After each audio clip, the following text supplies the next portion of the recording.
This is a book that we'll look at, some excerpts from this book that gives you a good history of many things pertaining to what we're talking about here.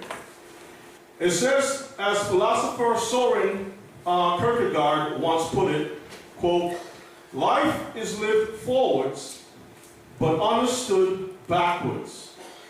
Without understanding the mistakes of the past, we are doomed to a flawed future." All right? Let's go to Ecclesiastes, 3 and 15. Read that for me, please. That which hath been is now, and that which is to be hath already been. And God requires that which is past. God requires that which is past. So we have to return back to our past, not the whole system that is set up. All trees have roots. We got to go back and check the origin of things, learn the history and the origin of things. What you see over here on the side is a picture from an old book with the seal of the Vatican to the top. And if you look to the top, you'll see there a double-headed eagle, the symbol of Rome. The power of Rome was always the eagle. Okay? This is a symbol that enslaved our people. And over here is a cathedral, a chapel. This is a chapel right here, a small chapel with idols. This woman is going to pray. And right below it is a wolf with two children drinking the milk. Did you hear what I said? Drinking the milk from the breast of the wolf. This is a close-up of it. These two children are called Romulus, I think it is. Remus and Romulus, the founders of Rome. What is interesting is that this is what you call a folklore behind the founding of Rome. Why is the Vatican using this symbol to connect itself to it? And why are those children drinking from this milk of a wolf? There's a message behind this. Let me read something here to the top. We are taught to obey our denomination or movement and never to challenge what it teaches. If the truth be told, we Christians never seem to ask why we do what we do. Instead, we blindly carry out our religious traditions without asking where they came from. And that's very sad. Next slide. Now, this booklet is an ancient manuscript, and if you look to the top, you'll see the price that it was sold for and put in a private collection. You see the price up there? How much is that? For a manuscript. Do you see? All right. Look at the close-up here. Double-headed eagle. Rome, the papal Rome. Roma is in Latin. The woman is praying in a chapel. And this is a grove. Grove. See? And you see the wolf and the two children all tied together.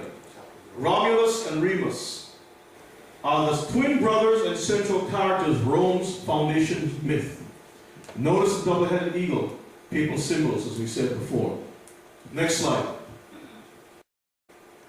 As you read through the following pages, you may be surprised to discover that a great deal of what we Christians do for Sunday morning church did not come from Jesus Christ, the apostles, or the scriptures, nor did it come from Judaism. After the Romans destroyed Jerusalem in 70 AD, Judeo-Christianity, that's the Israelites following the Messiah, waned in numbers and power. Gentile Christianity dominated, that's the Roman system, and the new faith began to absorb Greco-Roman philosophy and ritual. Strikingly, much of what we do for church was what? Lifted directly out of pagan culture in the post-apostolic period, So after the apostles had died, you know who took over, the wolf. Mark 7:7, let's see what it says. Howbeit in vain do they worship me, teaching for doctrine the commandments of men. So there are people following, so, they say, well, we pray to the Most High, but in vain they worship Him, because the practices that they practice are the precepts of men. In the late 2nd century, there was also a shift in how the Lord's Supper was viewed. The Lord's Supper had devolved from a full meal, what does it say? A full meal to a stylized ceremony called Holy Communion. I'm just giving you little bits and pieces. It's a lot of reading here. And all the references, the footnotes are right below it. Okay? Luke 22 and 20. Likewise also the cup after supper, saying, Likewise also he took the cup after what? Supper. So they sat down and they had a full meal. But what you find in churches, they don't practice that. We give you a little something like this, a little bread wafer. This is a sun object, shaped as, like a sun, because you're worshiping the sun. Although surrounded by Jewish synagogues and pagan temples, the early Christians were the only religious people on earth who did not erect sacred buildings for their worship. That's talking about the apostles. They didn't have buildings at that time. The Christian faith was born where? In homes, in courtyards and along roadsides. So the early church was in houses, brothers and sisters. Not in these big grand cathedrals that we see. For the first 3 centuries, the Christians did not have any special buildings. As one scholar put it, the Christianity that conquered the Roman Empire was essentially a home-centered movement. The people, not the building, was called the congregation. Let's go to Ephesians 2. Ephesians chapter 2, 20 to 22. And are built upon the foundation of the apostles and prophets. It's built upon the foundations of who? The apostles and prophets. Jesus Christ himself being the chief cornerstone. Yeshua HaMashiach, the chief cornerstone. In whom all the building fitly framed together groweth unto a holy temple in the Lord. Verse 22. In whom ye also are builded together. In whom you people are built together. Not a building, but the people is the focus. The people. For habitation of God through the Spirit. In whom you are built together for a habitation of who? God. He's the one that's going to inhabit us. Not the building, but us. Alright, let's move on. Next slide.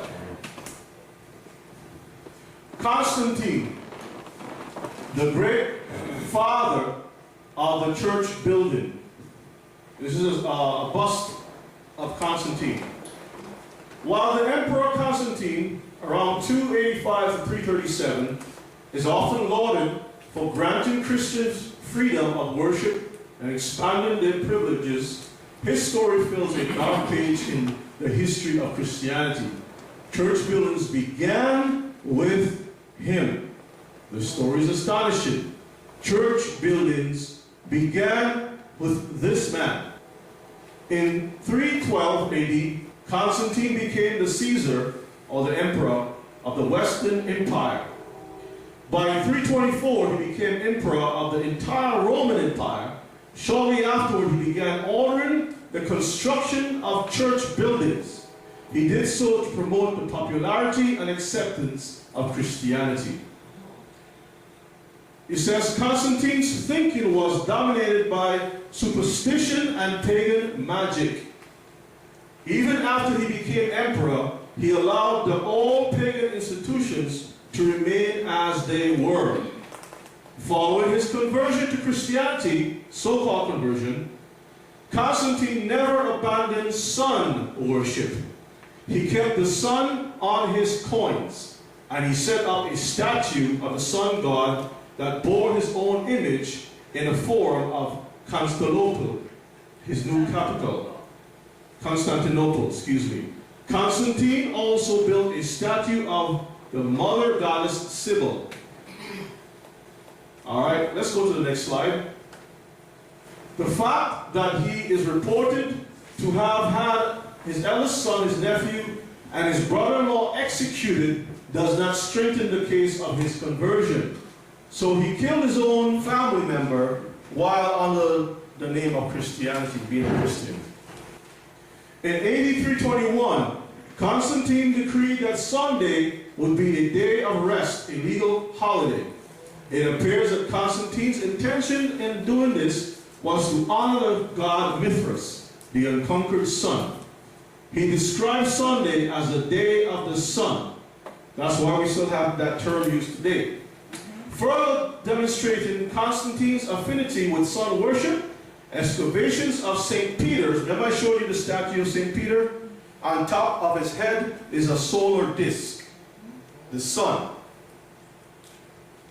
In Rome, uncovered a mosaic of Christ as the unconquered sun. Almost to his dying day, Constantine, quote, still functioned as the high priest of paganism. In fact, he retained the pagan title Pontifex Maximus, or Pope, which means chief of pagan priests. In the 15th century, this same title became honorific, when Constantine dedicated Constantinople as his new capital on May 11, 330, he adorned it with treasures taken from heathen temples. And he used pagan magic formulas to do what? Protect crops and heal diseases. This is one of his coins. Pontifex Maximus. There you go. Let's look at Deuteronomy 23 and 18. Thou shalt not bring the hire of a whore or the price of a dog into the house of the Lord thy God. What does that mean? Don't bring the hire of a whore, the price of a dog, where? Into the house of the Lord. What does that mean? What does that mean? It means simply what? Don't bring unclean things into the house of the Lord. The things that was ordained that is against God's word. We know very well that whoredom is an abomination to the Most High. It's breaking his commandments, right? So why take the money that you made from prostitution and throw it in an offering plate? Let's put it that way. Or bring anything that was serviced for the demons out there and bring it into the house of God. All right? So that's what it's saying here. But what did Constantine do? He brought in many other treasures taken from heathen temples, and he brought it into the place that he created called church. That's the history. Constantine also borrowed from pagans, not the Jews, the notion of sacredness of objects and places. After his death, he declared to be divine. This was the custom of all pagan emperors who died before him. It was the Senate who declared him. Read it again. It was the who? Senate. The Senate. What form of government do we have? We got senators. That's why we're still under the Roman Empire, brothers and sisters. Who declared him to be pagan god at his death. At his death. Now his mother, Helena, this woman was most noted for her obsession with relics. In AD 326, Helena made a pilgrimage to Palestine. In AD 327 in Jerusalem, she reportedly found the cross and nails that were used to crucify Jesus. It is reported that Constantine promoted the idea that the bits of wood that came from Christ's cross possess spiritual powers. That's why you find these pastors having these things for sale. Different things that they're selling. Crosses. And he got power. He's going to pray with his cloth and give it to you and all kinds of different things. This is where they get that from. This is a shrine of Constantine's mom, his mother. She's deified as a goddess. All right? She's supposed to be Mary. She's called Saint Helena.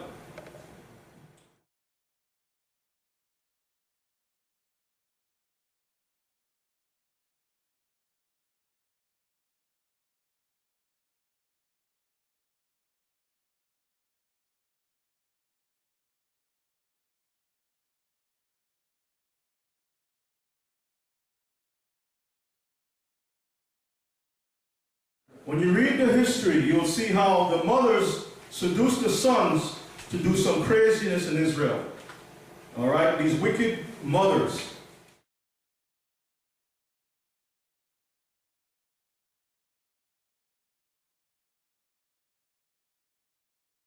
When you have some time, you can go back to 1 Kings 14 and read the rest of it, and you'll see, get everything in context. But right now, I'm just kind of going through some real quick points. So this king now did what was right. Let's see what happened.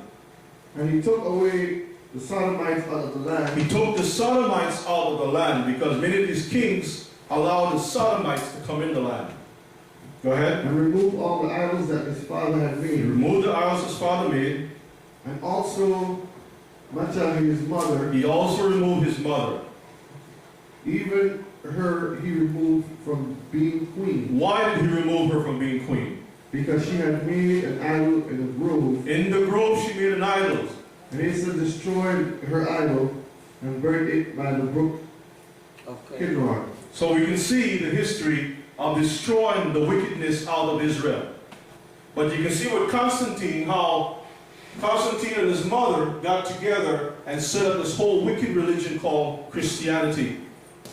They were the ones involved. And history has it that the story of Nimrod, when you read behind the scenes with history, Nimrod's mother was the influencing power behind the man Nimrod, who set up the first one world system of worship. Her name was called Semiramis. Okay? Alright. And legend has it, I'm not sure, I didn't confirm it, that these two had relations with each other, like husband and wife. Same thing with Nimrod. Nimrod did the same thing with his mother. He was married to his mother, and he got killed for that. Okay? Alright, let's go to the next slide. Let's go to the next slide. Let's look at graveyards. You ever wonder, remember the question was asked, why certain things are the way it's set up? How come there's graveyards by the churches? How come you pass a church, you see a graveyard? Isn't that kind of odd when you see those things? Let's see what it says here. Graveyards were usually established at the same time as what? The building. So it wasn't like after somebody died, you had it part of the planning to put a graveyard. Of the relevant place of worship, which can date back to the 8th and 14th centuries. That means that the disciples didn't practice that. Alright, these are later things. And were often used by those families who could not afford to be buried inside or beneath the place of worship itself. The place of worship is supposed to be set apart, consecrated unto the Most High. Amen. The dead defiles the place of worship. Amen. But these people set up a system where the dead can be beneath the place of worship itself. That means to say, when you go to some of these churches, these old churches, you don't even know what's below you when you have in service.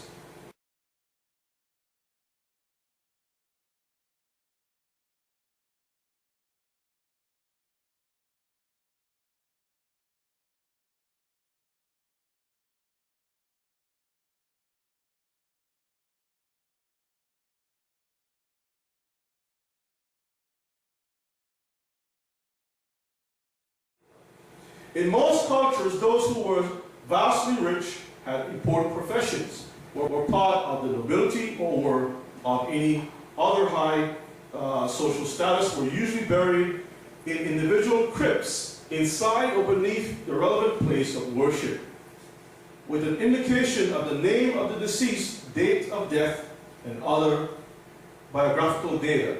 In Europe, this was often accompanied with a depiction of the family coat of arms. And you can look that up in Wikipedia. Next slide. Leviticus 21, 1 to 2. Get that and get Isaiah 65, 3 to 5. The word graveyard. Let's look at the Old English term. Graveyard from Old English means graf, or pit, or yarden, which means garden. An open place. Garden. Garden. Keep that word in mind. And this is the dictionary I'm going to try to grab. Garden, an open place. So graveyard is called a garden, basically a garden for the dead. Now let's take a look. Constantine's building program. Following Helena's trip to Jerusalem in AD 327, Constantine began erecting the first church buildings throughout the Roman Empire, some at public expense.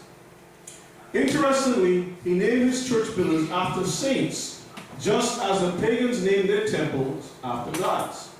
Constantine built his first church buildings upon the cemeteries where the Christians held meals for the dead saints. Let me read it again.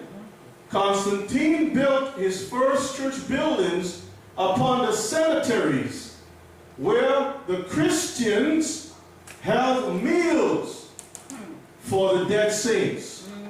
That is, he built them over the bodies of the dead saints. Why? Because for at least a century beforehand, the burial places of the saints were considered holy spaces.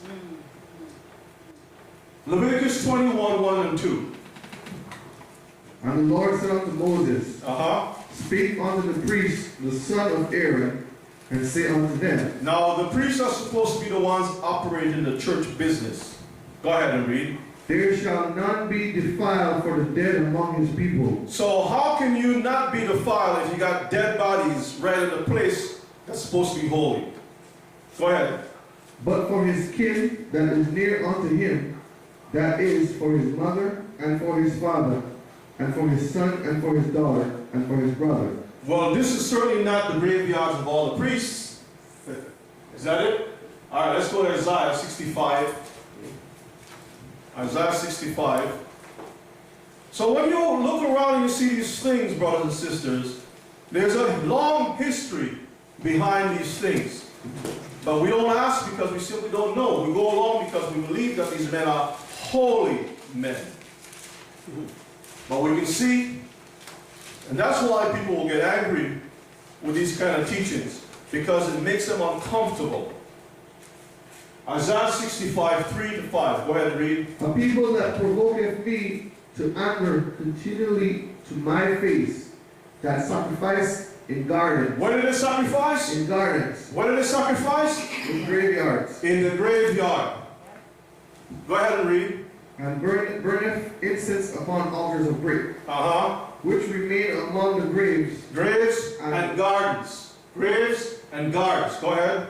And lodge in the monuments which eat swine's flesh. Wait a minute. It says Christians held meals. What kind of meals? Read that again. Eat swine's flesh. They eat the swine flesh.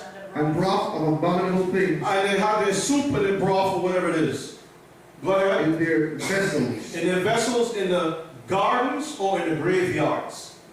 You see the Bible talks about that? It's right there in the Word. You want to say something? Yeah, because most people in England, especially, for lunch, they go in the graveyard. That's right. For lunch, they go in the graveyard and have a picnic, basically. Go ahead and read. Which say, Stand by thyself, come not near to me, for I am holier than thou. So they say, oh, we're holy, we're doing a good thing, righteous thing.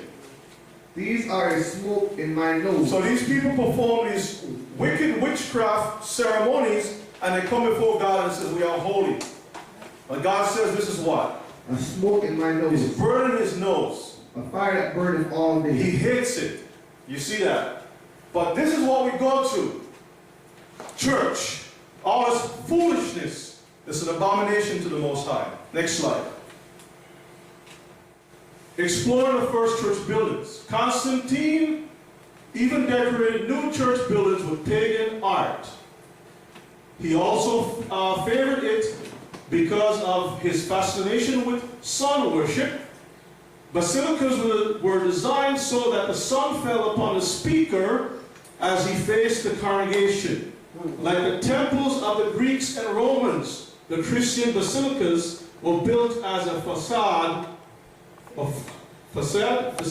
front facing east. So you can see, that's why when you go to churches, you see a sun symbol that will cast the light down on the person speaking to present themselves as if they are gods. And look at all the pagan art that you find in churches. Everything was designed for a reason. A reason, brothers and sisters. That's why we've got to be very careful and understand this truth. Let's go to the next slide. Sun images. Deuteronomy 17, 2-4. Ezekiel 8, 6 and 16. This is a picture of the pagan sun worship, Babylon.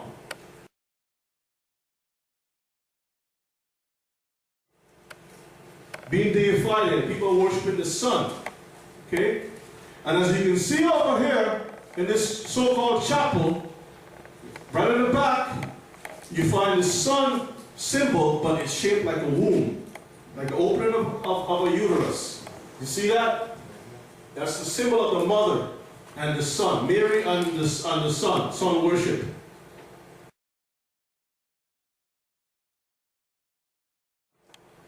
Okay, as you can see over here too, the mother and the son, with the symbols of the sons around their head is raised.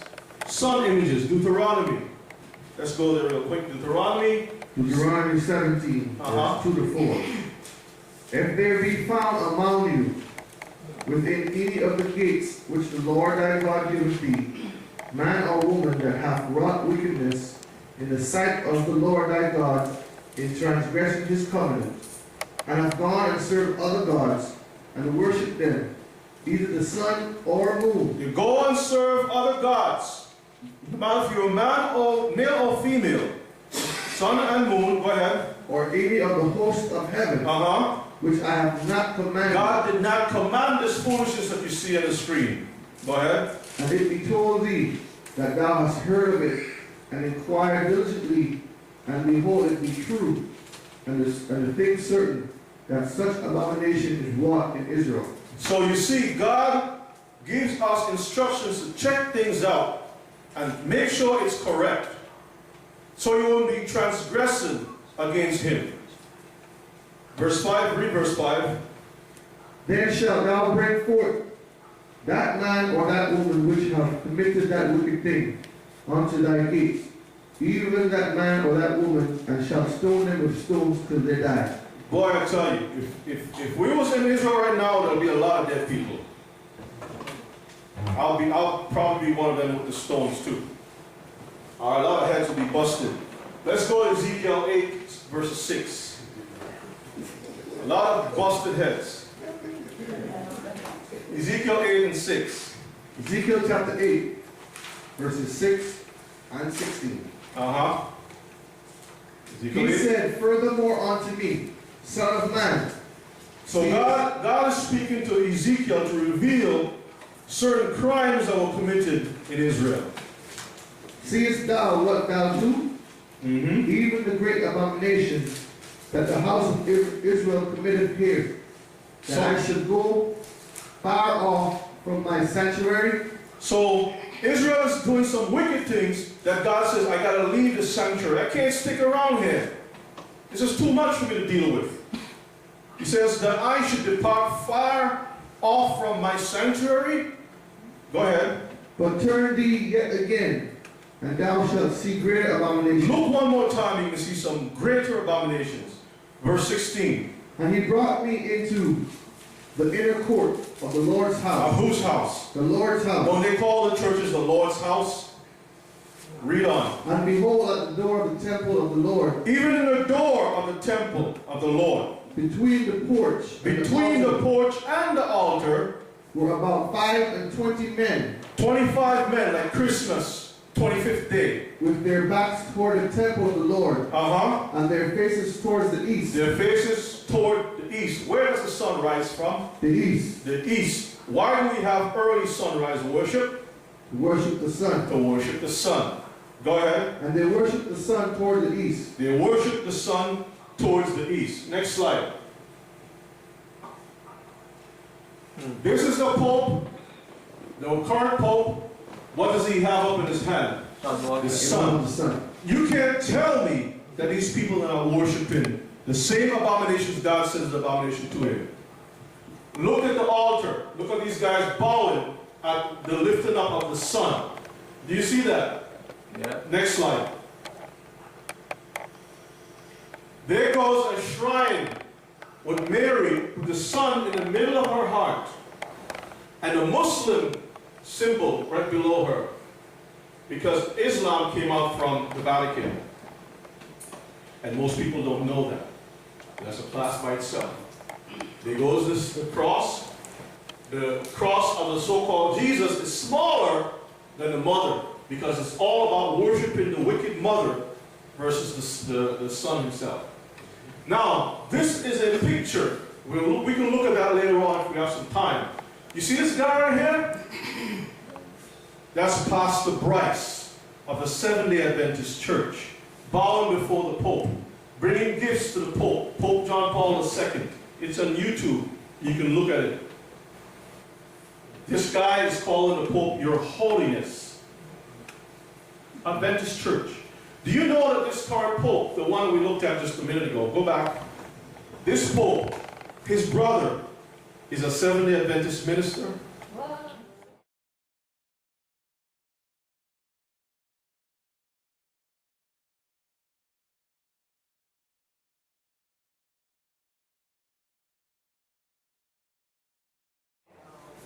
Let's go on.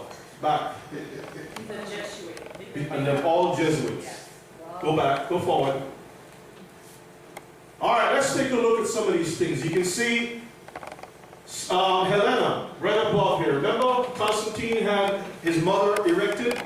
Yeah. If you go back, remember you see this picture with Constantine's mom? Yeah. That's her right up there. And she's hovering over the Pope's seat, the chair. Right? Look how these guys prostrate themselves before all this wickedness. In front of the altar stood the bishop's chair, which was called cathedra. The term ex cathedra is derived from this chair. Ex cathedra means from the throne. The bishop's chair, or the throne as it is called, was the biggest and most elaborate seat in the building. It replaced the seat of the judge in the Roman basilica, and it was surrounded by 2 rows of chairs reserved for the elders. The sermon was preached from the bishop's chair. That's why when you go to churches, you see a big old chair in the front, and you wonder, well, maybe you never ask yourself, but this is the history. They borrowed that from paganism. Let's go to the next slide. It was a custom of the Roman emperors to have lights carried before them whenever they appeared in public. The lights were accompanied by a basin of fire filled with aromatic spices. Taking his cue from this custom, Constantine introduced candles and burning of incense as part of the church service, and they were brought in when the clergy entered the room. All these features were borrowed from Greco-Roman culture and carried straight into the Christian church. 4th century Christianity was being profoundly shaped by Greek paganism and Roman imperialism. So we can see how everything was borrowed from the past. As one Catholic scholar wrote, with the coming of Constantine, various customs of ancient Roman culture flowed into the Christian liturgy. Even the ceremonies involved in the ancient worship of the emperor as deity or god found their way into the church worship only in secularized form. Next slide. Should these things ordained unto devils be utilized in the Lord's business? You got this man bowing down to his son here, and he got incense in his hand. This is the current pope. He has his incense flashing back and forth to this black Mary and this black Jesus over here, which is the true colors of our people, because they know the truth. Let's go to 1 Corinthians 10. 1 Corinthians chapter 10, verse 20 and 21. But I say that the things which the Gentiles sacrifice, they sacrifice to the devil. I say the things which the Gentiles sacrifice, they sacrifice to devils. And to who? And not to God. So when they think that they're doing these things to God, they're sacrificing those things. They're doing things to demons. These church buildings are buildings erected for demons. Continue. And I would not that they should have fellowship with devils. We are not supposed to have fellowship with demons. All the churches came out from Mama Rome. And all of them are part of the same demonic system. Remember we showed from Greece, they're the ones who bring up this whole system, right? And then Rome took over from Greece. That's why it keeps mentioning Greco-Roman. They always connect them together because it hasn't been broken. You cannot drink the cup of the Lord and the cup of devils. We can't fellowship with the devils and God's business. Go ahead. You cannot be partakers of the Lord's table and the table of the devil. You see that? Lord's Supper is not scriptural. Passover is scriptural. Lord's Supper is not. It was borrowed from Constantine. He was the one who set it up. But the apostles will not tell you that because they're making too much money. And your lives is not important. But God looks at you as being important to him. 2 Kings 23. And the king commanded Hilkiah the high priest, and the priests of the second order, and the keepers of the door, to bring forth out the temple of the Lord all the vessels that were made for Baal. So the king was doing a good thing. He commanded the high priest, go into the houses of the Lord and take out the vessels. Because the people brought a bunch of pagan stuff into the temples of the Lord. You can't build a building that says this is for the Lord and bring in a bunch of foolishness up in there and say it's holy. We just read that in 1 Corinthians. All right, continue. And for the grove. What? And for the grove. The graveyard stuff. And for all the host of heaven. The host of heavens are the sun, the moon, the stars that you see the popes and them worship. Go ahead. And he burned them without Jerusalem. He destroyed all of them. Are these guys destroying anything? Do you see him destroying anything? Or is he prostrating before him? Go ahead. And they burned them without Jerusalem in the fields of Kidron. Where did he take them? The fields of Kidron. He took them outside of Jerusalem, far away from the holy place, and burnt them up there. Go ahead. And carried the ashes of them unto Bethel. He took the ashes and he brought it to Bethel. And he put down the idolatrous priests. He did what? He put down the idolatrous priests. Idolatrous priests. This is idol worship. This is an idol. He put these knuckleheads, these bald heads down. Whom the kings of Judah had ordained to burn incense. The kings of Judah. Wasn't Constantine a king? Wasn't he practicing the same paganism? Go ahead. In the place of the cities of Judah, and in the places round about Jerusalem, them also that burn incense unto Baal, to the sun, and to the moon, and to the planets, and to all the host of heaven. Read that. He says, and those also who burn incense to Baal, this is what these guys are doing, to the sun, to the moon, and to the planets. These guys are burning these things to Baal. And he brought out the grove from the house of the Lord, without Jerusalem, unto the brook Kidron, and burnt it at the brook Kidron. Now, it says groves in the English translation, but it's actually Ashereth pole. Ashereth is where we have the term Easter from. Easter comes from Ashereth. These are just variations of the words. All right, go ahead. And stamped it small to powder, He made it into powder. and cast the powder thereof upon the graves of the children of the people. He cast it upon the same ones who set up this foolishness. This is the fire. It's going to be on your graves. In other words, you guys are going to pay for this judgment on you all. Okay? Jeremiah 7. Verses 8 to 10. Behold, ye trust in lying words that cannot profit. Will ye steal, murder, and commit adultery, and swear falsely, and burn incense unto Baal? You trust in lying words. Who's the one giving the lying words? These guys right over here, called pastors, priests, and so forth, bishops. They're lying to the people. Go ahead. Will ye steal, murder, and commit adultery, and swear falsely, and burn incense unto Baal, and walk after other gods whom ye know not? And come and stand before me. And come and stand before me. In this house. In this house. Which is called by my name. Which they call Church of God. Adventist Church. Church of Holiness. This church, that church. They give all these titles. Jehovah, this, that, you name it. But they're doing things that is lying words. And doing things contrary to what is written in the Word. Go ahead. And say, we are delivered to do all these about That's why they have revivals. We are delivered. And the preachers preaches wonderful messages. And all this foolishness goes on in there. But it's not of the Lord. Is this house which is called by my name become a den of robbers in your eyes? Behold, even I have seen it, saith the Lord. All right. But you can see clearly, brothers and sisters, something is wrong. Something is wrong with the water that we've been drinking from. The That stream. it might know that I am the Lord that sanctified them. The word sanctified means to set apart. I gave them my Shabbats to be a sign between me and them.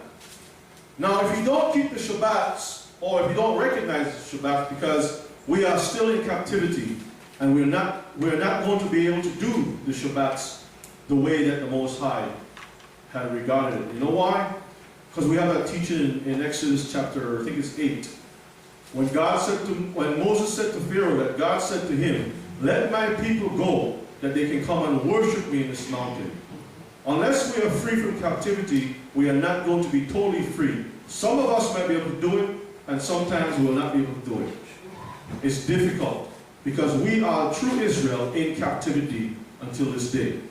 So he says that he set this as a sign between me and them, not the other nations. Constantine put out a creed, and this is kind of truncated a little bit. This is important to keep in your understanding of what's going on in the world system. Constantine creed goes like this. I renounce all customs, rites, legalisms, unleavened breads, that's the feasts, and sacrifices of lambs of the who? Hebrews. That's our people. This is part of the creed becoming a Christian. When you become a Christian, this was something that you had to say, like you're making a pledge of allegiance. Okay? Allegiance to the system of Rome. So you have to kick off the practices of Israel and all the other feasts of the Hebrews, sacrifices, prayers, aspirations, what else? Purifications. That's why the Gentiles are so nasty when it comes to lifestyle. Okay? Purifications, sanctifications, propitiations, and fasts, and what else? New moons, because when you get rid of this, you have that calendar. You understand that? You have another calendar. And Shabbats, because this comes before the Shabbats, this tells you to mark Shabbats, and superstitions, and what? Hymns. So now you get rid of the hymns that you're supposed to sing in Hebrew, and now you pick up the stuff from the Gentiles. Chants, observances, and what? Synagogues. So that's why we end up with church. And everything is church. I'm going to go to church. And may I be an anathema in the world to come, and may my soul, well, I'm not going to repeat all that, be set down with the devil and the devil. So this is the creed that was given to the peoples. Next slide. Saturn, a god in the ancient Roman religion. That's a picture of it there. Saturn was a god in ancient Roman religion and a character in myth. Saturn is a complex figure. You know why he's complex? Because he comes under different names. The dragon. That's the devil. Yes. And the devil is called the devil, dragon. He has so many different names you can't figure him out. One minute he's Bacchus, the next minute he's Saturn, he's another name, but it's all the same demon that you're worshiping. Alright, he has a long history behind him. He was the first god of the capital. Capital. Capital. Keep that in mind. All of state buildings. Rome is the capital of Christianity. Known since the most ancient times as Saturnius Mons, and was seen as the god of what? Generation. Dissolution, plenty, wealth, agriculture, periodical renewal, liberation. In later developments, he came to be also the god of what? Time. God of what? Time. So they messed with our time and put this instead. Let's go to the next slide. His reign was depicted as a golden age of abundance and peace. The temple of Saturn in the Roman Forum housed the state treasury. In December, he was celebrated at what is perhaps the most famous of the Roman festivals, the Saturnalia, which is called Christmas. A time of feasting, role reversals. You know what role reversals is? Role reversals. Pride. If you get pride, if you are a master, you become the slave. If whatever you want, you can have it. That's the reason why the practices of the mistletoe and all those different things still practiced today. Okay?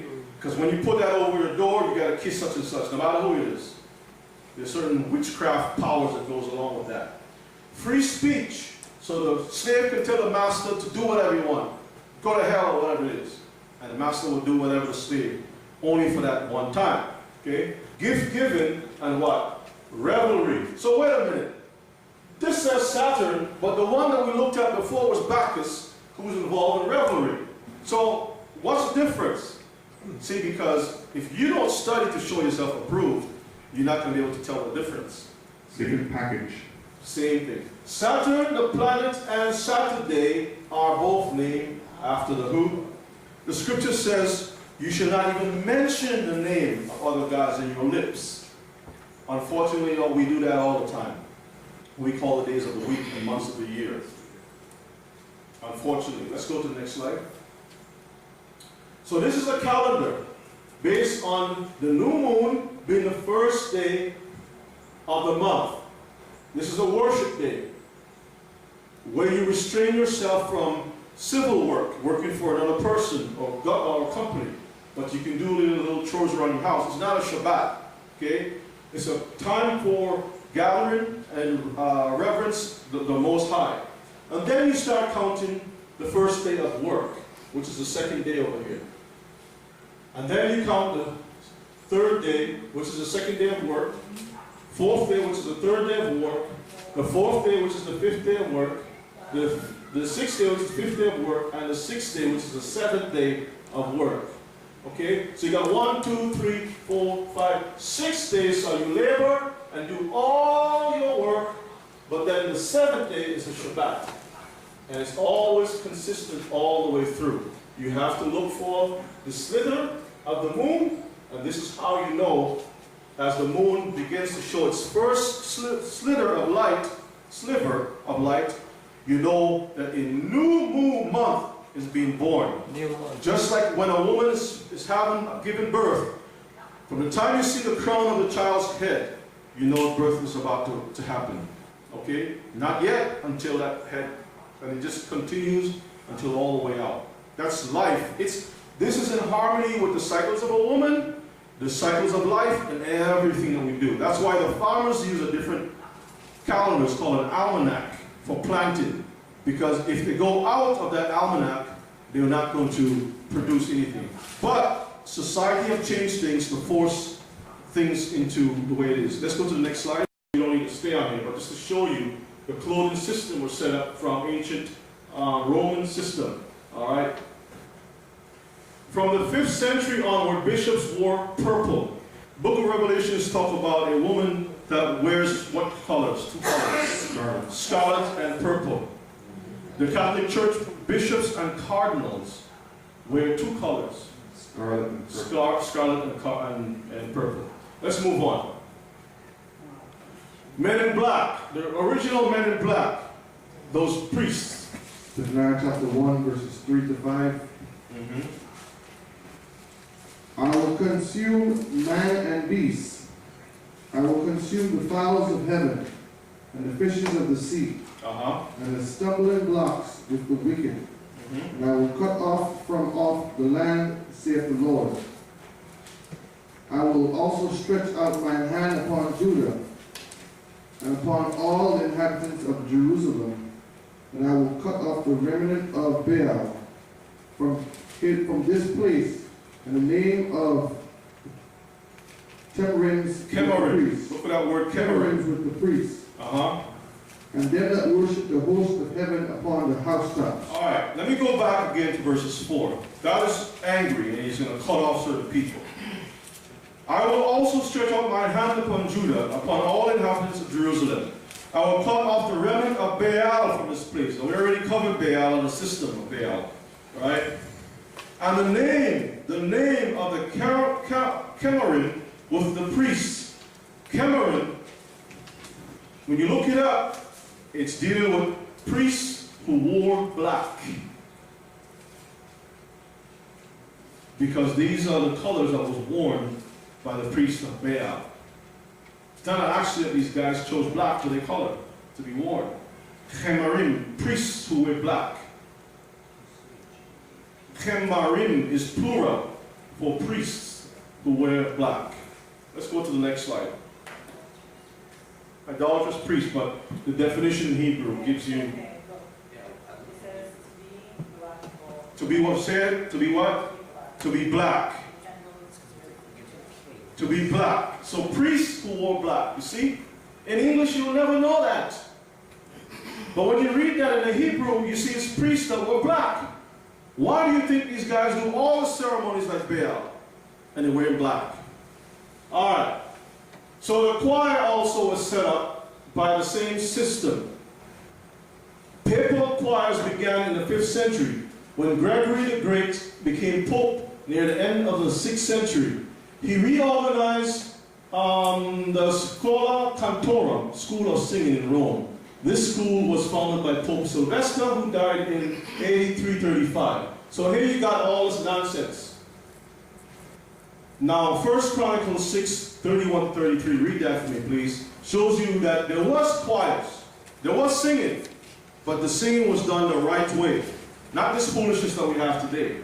So they borrow the inferences in the scriptures, or the reference of the scripture, and they do something totally different. So go ahead and read that when you get it. 1 Chronicles chapter 6, verse 31 to 33. And these are they whom David set over the service of song in the house of the Lord. In the house of the Lord. After that the ark had a rest, and they ministered before the dwelling place of the tabernacle, and the congregation was singing, until Solomon had built the house of the Lord in Jerusalem. And then they waited on their office according to their order. And these are they that waited with their children, of the sons of the Kohathites. Heman is singer, the son of Joel, the son of Shamuel. Alright, so basically there was an order that was established, but not this stuff here. Let's go to the next slide. Learn the source of what you're drinking from. Alright? You're drinking from a stream, but you don't know whence it came from. Let's go to the next slide. This guy wrote these books. Sabine Baron Gould from 1834 to 1924. He wrote the Book of Ghosts, the Book of Werewolves. Does that sound Christian to you? Look how the guy is dressed. He looks like a priest, right? A pastor or somebody, a clergy, right? And he wrote all these other books, curiosities and myths and all kinds of stuff, right? Werewolves, dealing with the occult and witchcraft and all that stuff. Let's go to the next slide. This is an illustration of one of his books. In the Book of Ghosts that we looked at before, it says, Mommy, he says, Mommy, my violin costs 3 shillings and 6 pence, and I can't make it play nowadays. Then the spirit of his mother, a dead mother, what? Passed a hand over the strings and smiled. Job looked into her eyes, and they were as stars. So this boy is speaking to the dead. And the Bible forbids speaking to the dead. Demonic spirits. Let's move on. And you can see it's a graveyard. Ecclesiastes 9:5 says, For the living know that they shall die, but the dead knows what? Not anything. Alright? Verses 9. When you are coming to the land which the Lord your God give you, you shall not do what? Learn to do after the abominations of those nations. Deuteronomy 18:9-11. They shall not be found among you any one that maketh his son or daughter to pass through the fire, or that uses divination, observer of times, or enchanter, or a witch. The guy was writing stories about witchcraft, werewolves, or whatever it is, right? Ghosts. A charmer or a consulter with familiar spirits. The guy was talking to a familiar spirit, right? Whatever. Or a wizard or a necromancer. And you can read 1 Samuel, not now, but you can read it on your time, with King Saul. So who wrote the song Onward Christian Soul is? Onward Christian Soul. The same guy that wrote books on witchcraft. So, when we get ourselves in singing these books, these song books, songs from these song books, hymnal books, we don't know the history of the people that write these songs, that now has become a heart-moving thing in the church. We don't know that these men are into witchcraft. We don't know that these men are sodomites and pedophiles, child molesters of all kinds, and involved in Satanism. But we sing the songs because we believe the words touch our hearts and bring us closer to Christ. That's what they teach us in a Christian church, we say, right? But we can see that the most famous song around the world, sung by all denominations that we know of, was written by a man who was involved in writing books that the Lord forbid. Witchcraft. Witchcraft. Let's move on. Not only did the funeral procession emerge out of paganism, funeral procession, so did the funeral oration. So the whole prayer and service for the dead, funeral procession, came out from the Roman Empire. All right? It says that they would hire one of the town's eloquent professors to speak at the funeral of the loved one. The speaker followed a little handbook for such occasions. That's why they give out the little pastor's handbook. And you read a little book like this, and you, oh, such and such was a wonderful person, and you speak such words, and oh, such and such, and then put them in the ground. All Roman system. We don't know that. All right? Weep for the dead, for he hath lost the life, and weep for the fool, for he wanteth understanding. Make little weeping for the dead, for he is at rest, but the life of the fool is worse than death. There's two different deaths that is mentioned there. The dead is those that are living dead because they lack understanding. It's a contrast. It's just saying that you're a fool, you're dead. Okay?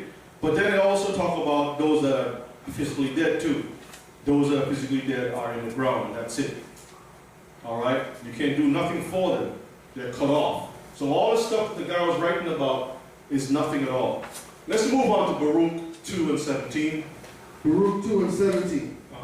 Open thine eyes, and behold, for the dead that are in the graves, whose souls are taken from their bodies, will give unto the Lord neither praise nor righteousness. You'll give to the Lord neither what? Praise nor righteousness. Neither praise nor righteousness. So grandma's out there looking down on the dead. All right? Because it says, this person who used to speak these wonderful words says, he now lives among the gods, traversing in the heavens and looking down on life below. Do you see where this come from? This is where we get this term, grandma is up there looking down, borrowed from Roman paganism. Read it again. He would work himself up to the passionate pitch and then say to the deceased, he now lives among the gods, traversing the heavens and looking down on life below. That was the guy who was hired to speak at the funerals by the Roman system. Now, another thing that needs to be mentioned, really, in the singing of songs. This is important. Remember I've said before that a lot of the way the songs and choruses are written, God doesn't get the praise in there. I feel good, good, good. I am the one feeling good. It's always about me, I, me. All the songs are written back and forth. It's not by accident. It even mentions that there to the top. Let me just show you that real quick. This is important, so you'll know when you listen to songs. Typically, the focus of the songs is on the individual spiritual experience. First, the first person singular pronouns, the words that are used in the songs is like I, me, my, dominate a good number of the songs. In some contemporary churches, the trend is moving more toward corporate first person plural lines. We, us, our. So the focus is never on God. It's always about you and I. God is never really getting the praise in those churches. So you can see with the singing, now you can see with the usher. Queen Elizabeth was the one who set up the usher system.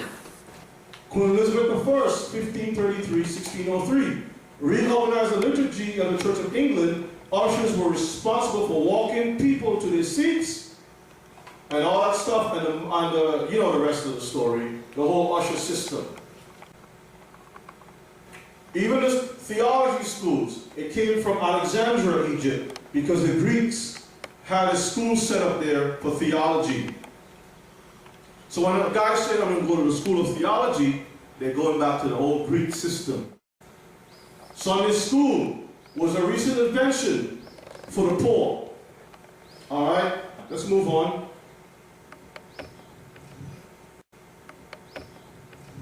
We're closing up, so let's look at 2 Corinthians 11, 3-5. But I fear, lest by any means, as a serpent beguiled Eve through his subtlety, so your minds should be corrupted from the simplicity that is in Christ, or Mashiach. Okay? For if he had cometh, like Constantine, preaching another Jesus, like these up here, same guy, Caesar Borgia, your blue-eyed Jesus, whom we have not preached, or if you receive another spirit, which we have not received, or another gospel, which ye have not accepted, you might well bear with him. Let's move on. Proverbs 21:16. So here we have this picture of the Catholic Pope, right to the front, wearing the famous, you know, you see this in a certain store, Wally World, and they lead into the slaughterhouse. Take a picture of this. Slaughterhouse over here. You got the Methodists, you got the Church of God Seventh-day, Lutheran, the Baptist, Episcopal, all the different churches, African Methodist, Episcopal, all the churches following this shepherd to the slaughterhouse. All his sheep. Proverbs 21:16. Read. The man that wandereth out of the way of understanding, Next slide. shall remain in the congregation of the dead. The man that wandereth out of the way is the Torah, of understanding, shall remain where? In the congregation of the dead. What congregation are you in, brothers and sisters? That's the question. The living. We are in the congregation of the living. We have nothing to do with the whole church system.